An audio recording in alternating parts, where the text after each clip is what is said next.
Liam Paro stopped Montana Love. I felt like Montana Love was doing good with his aggressiveness early on and his defense as far as his aggressive counters, but it wasn't enough to sustain as far as his stamina. I felt like he kind of gave in with his stamina as far as the knockdowns and different things like that. He was getting a little tired. He was gassed out. And I knew the stamina would be a problem. That was most of the thing. It didn't have nothing to do with his talent. I felt like if his stamina would have been up to par, it would have been a 50-50 fight on down the road. You know what I'm saying? It would have definitely been a 50-50 fight. It wouldn't have been as much back and forth as it was.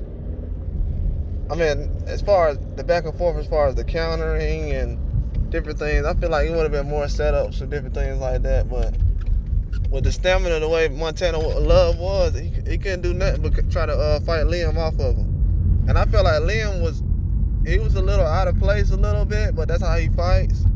And he was a little wild because he was gonna be aggressive and go for the knockout from the point. You know, it's a point of attack. He was definitely gonna go for the knockout. So if Montana Love felt like, oh well, I'm just gonna try to go around and try to avoid Liam in certain situations, and whatever he can do, and if he can figure out how to corner me and stop me and put me in a certain situation, then yeah, I'll definitely try to fight with him. But if not, I'm just gonna move around and try to distance, and I'm gonna try to catch him slipping if he basically is following me around a lot. I mean, it works, but as a strategy to win the whole fight, I don't think so. As a strategy to win the whole fight, I don't think that's how things should go. As far as with what he was doing. What he was doing, it wasn't really impressive. But what I felt like what Liam was doing, it was gonna equal to a knockout or a win. Definitely. I feel like with Montana Love, that basically sealed the deal as far as with his stamina. But with Liam, I felt like he was very aggressive, like he was supposed to. That's how a fighter's supposed to go into a fight. You know what the weaknesses are. You know what your strategies are. You know what kind of risk you got to take, and go ahead and do it. You know what I'm saying? You talk about it for weeks and weeks. What I like about him is he did everything he said he was gonna do. He felt like Montana Love didn't have what he needed to bring to the table in order to win, and he showed him. He showed him everything he was saying.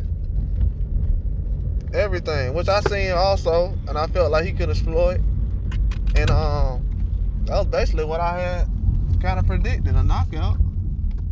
I felt like it could have went 12, but Montana Love, he had the power to drop Liam, and Liam knows this, but Montana Love didn't have the stamina to do it. So if you're missing most of your attempts, and then you don't have much on your punches after a while, it's not really going to affect anybody. Which I do know. It's not going to affect anybody at all. Especially if you don't got much on your punches and you just doing certain things to kind of slow a guy down. I don't feel like he was in the driver's seat after a while. I felt like he was in more of a position where he was just trying to survive. Because after he was, without the countering, he wasn't, Liam was leaving himself open a lot of times, but he was only doing that because he figured since Montana Love wasn't going to take any risk, he was going to go along and just do what he needed to do to win the fight. And you can't really argue with that. You know what I'm saying? You can't really. Because Montana Love was kind of all out of sorts. And he kept putting himself in the corner.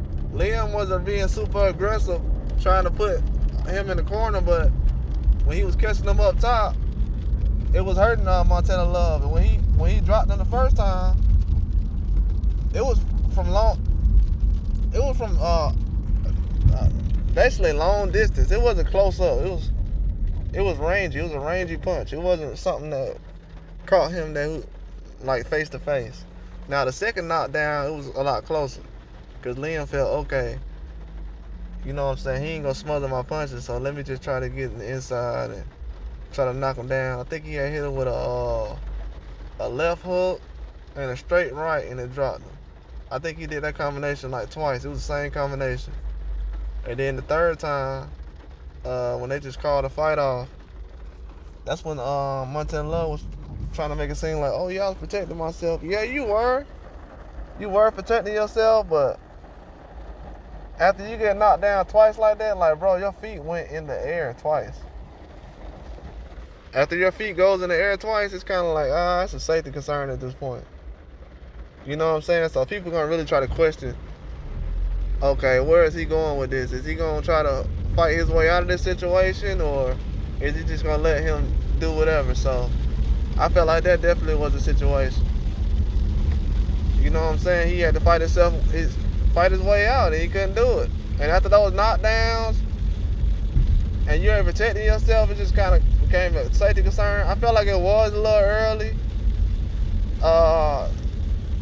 It was a couple of stoppages that was a little early, but it wasn't nothing to lose my mind about. You know what I'm saying? I feel like they were still good stoppages. So, but the fight went by how I thought it would go though. But that's all I got though. Like and subscribe.